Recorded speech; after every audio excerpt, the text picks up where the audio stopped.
Hey, what's up, everybody? It's Charles, and welcome you guys to another episode of the Dreamerspro Show, where we cover everything from sports, hot topics, classic debates, entertainment, and where we give you guys a fresh perspective on things and how we see them. I've noticed that we live in a very interesting world, right? The world that we live in these days is a very funny place. I have noticed two things about the world today, about people in the world today. Number one, it seems as if people seem to have a very, very, very short attention span. That's the first thing.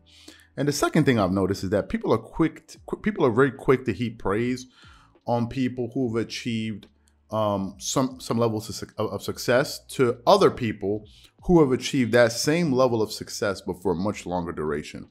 You can hear a new rapper that comes out. He'll have one or two great albums or one great year, and they'll be like, man, is this guy better than Biggie? Right? If you see an NBA player, he has a great season or two, they're like, could this guy be better than Michael Jordan? A lot of this tends to happen, and I think people are too quick to heap praise on people. And when people start doing that, a lot of hyperbolic language gets thrown out there, and then all of the thinking goes out the window. If you follow basketball at a very close level, you'll be able to digest this information fairly easy. Me, on a personal level, I was never great at playing basketball. First of all, I'm not even that tall to be able to play basketball. Basketball is one of these sports that really selects out for tall people unless you're a very unique person that's very talented, like an Allen Iverson or Isaiah Thomas, these type of players. But usually, basketball is a sport that selects for height. So if you're tall, you already have an advantage. And if you're short, you're trying to play basketball. You can, but good luck playing on a professional. So I was never really good at basketball. However, I was always able to observe basketball at a very high level. I paid attention to it at a very high level, and it was one of the reasons I was able to distinguish. I have the ability to be able to distinguish between skilled players and players who are extremely athletically gifted but don't have as much skill. And there are a lot of people out there that cannot make that distinction, although they watch basketball. There are a lot of people that watch basketball, certain basketball players, and feel like, well, this guy is skilled, when in reality he's not. He may have a good amount of skill, but they may think this guy is very, very. A lot of people can't really distinguish between the two. So I want to give you guys some examples of what I mean. For example, here's a player. Let me give you an example of a player that has a high level of skill, but has a very good amount of athleticism. If you want to think of a player like that, you can think of Joel Embiid. Joel Embiid, you can see him running down there doing windmills and all of these different things, but he's also very skilled. He can hit jump shots. He can turn around. He has a very beautiful post game. So Joel Embiid is an example of a player who has a high level of skill that is also quite athletic. If you think of another player that is extremely skilled, but doesn't have that much athleticism, you think of a Nikola Jokic. If you watch basketball, you understand it. You'll know that Nikola Jokic is extremely skilled, but he's not the most athletic big man. You can't say he was as athletic as a Dwight Howard. So you have an example of him. And I can give you another example of a player that is extremely athletic, but has a very low amount of skill, and that person could be Russell Westbrook, for example. Russell, especially when he was younger, he had a tremendous amount of skill, but athleticism, but he wasn't that skilled. And Dwight Howard, you could also say, that's not a diss to him. Dwight Howard was extremely athletic. He was gifted on the defensive side of the floor, but he was not polished offensively. His offensive skills weren't really great. So these are some examples that I want to lay out for you guys. And I think some people that watch basketball or basketball purists will be able to understand this very easily. They'll get what I'm saying, and it's not going to be complicated to them. Maybe for some other people, they may have some difficulties, but that's why I try to give you these three examples. Here. So it's one of the reasons I've been surprised that I'm hearing some people out there saying that, Kyrie Irving is the most skilled basketball player ever. To me, when you say that, it makes me wonder, like, have you watched basketball for some time or no? Like, a lot of people out here have been saying that, Kyrie's the most skilled player of all time. And it makes me wonder, like, have y'all even watched Kobe Bryant or Michael Jordan play basketball closely? Like, when you say something like that, are you also, do you also have enough information? Have you seen enough video and highlights of those two guys? Like, did you see them play? Did you watch any of their highlights before you said that? Or did you just say that because you're watching Kyrie Irving now and you heard that Michael Jordan and Kobe Bryant were good, and therefore you're saying that?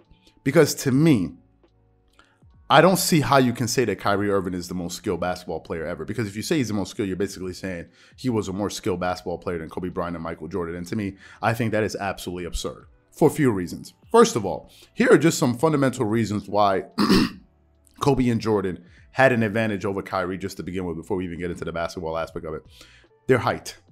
Kobe Bryant and Michael Jordan were both 6'6", and height in basketball can really be an advantage if you're a skilled player. They're both 6'6", and Kyrie Irving is 6'2", according to NBA.com. So he's 4 inches shorter. And in basketball, that is a huge difference. A huge difference. If you're 6'2" and under, you cannot play the 2 guard. You cannot play the 3 guard. You cannot play at the 4. If you're 6'6", you could be a 6-foot point guard. You can definitely be a 6'2" guard, and you can be an undersized forward at 6'6". Generally, small forward, you need to be around 6'7" and above, like Kawhi Leonard, Paul George is 6'8", and these guys. You know, but for you to be a 6'2", 6'3" at a small forward, you're just going to get manhandled. So height plays a big role in basketball and is very important. That's the first, and that's a huge factor. And I'm going to get to that a little bit later. Let's talk about athleticism. Kobe Bryant and Michael Jordan were clearly more athletic than Kyrie Irving, and athleticism is also going to play a big role later on in this video. And in terms of overall creativity, I would say Kobe Bryant was the most creative of the bunch. If we're talking about creativity, making creative shots, I think he was the most creative. And Kobe and Jordan, in my opinion, had they were the 2 best post players at their position in NBA history.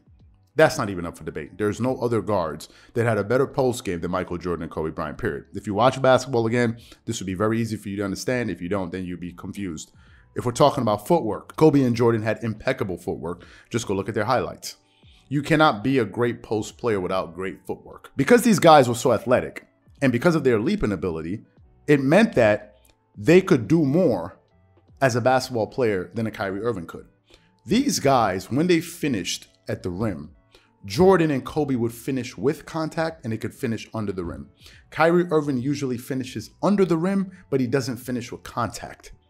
And for you to be able to finish with contact going against 7-footers and still finishing over them, it takes a tremendous amount of skill. And it also takes a tremendous amount of strength, which we're not factoring into all of this. Kyrie Irving, if we're talking about skills, he is clearly the more skilled ball handler. If skill to you is all about dribbling, then this video is not for you. Because there's more to basketball, if we're talking about skill, than just dribbling the basketball and be able to break down defenders. If that's the reason we can say Skip Tamalu is the most skilled basketball player ever known. Dribbling, Kyrie Irving is unmatched. There's no one I mean, his dribbling and ball handling skills are beyond anything that I've seen. But when we're talking about dribbling, which Jordan could do, and Kobe was a better ball handler than Jordan, in my opinion. But if we're talking about ball handling, shot making, a post-up game, the ability to play defense, to play angles, to be a all-first NBA defender, that also takes a tremendous amount of skill. There are a lot of people, there are a lot of players in the NBA that are 6'6", guards that cannot play defense at the level that those guys do. It takes a lot of skill. If you look at Scottie Pippen was one of the most intelligent basketball players on the defensive side of the floor ever. A lot of it is also intelligence. A lot of it has to do with anticipation. You have to have great hands. You have to have quick feet. You have to have all of these things. So when you're talking about skilled, I hope we're not just saying that we're boiling skills down to layups and dribble and crossovers and dribbles. Because if that's what you're doing, then it really means that you're a neophyte when it comes to basketball. Sorry to say it. You have a very simplistic outlook on basketball. There's more to that. And to me, if we're talking about the most skilled basketball players ever, at least as guards, it's Kobe Bryant and Michael Jordan by a mile. And then you can start talking about Kyrie Irving and others. If we're talking about skill overall, I can give you some players right now that I believe are more skilled than Kyrie Irving. Number 1, Kobe Bryant. Number 2, I have the list of the players here. We have Kobe Bryant. We have Michael Jordan. We have Akeem Olajuwon, obviously. We have Tim Duncan. Have you guys ever watched Tim Duncan play basketball? Do y'all know why they called Tim Duncan the big fundamental? So to me, it makes me, have you heard of Larry Bird? Larry Bird is also extremely skilled. And I would argue that Stephen Curry is just as skilled as Kyrie Irving. Maybe not as dribbling, and Stephen Curry is an elite ball handler. But if you look at Stephen Curry's game, his ability to move without the ball, his ability to create shots off the dribble, coming off of screens, all of these different things, and his ability to finish under the rim. Kyrie Irving is an amazing offensive player, and he's very, very skilled, but he's not as skilled as Michael Jordan and Kobe Bryant. Cut it out. These are my thoughts. Whatever you guys think, Leave your thoughts and opinions in the comment section, and we definitely catch you guys on the next episode.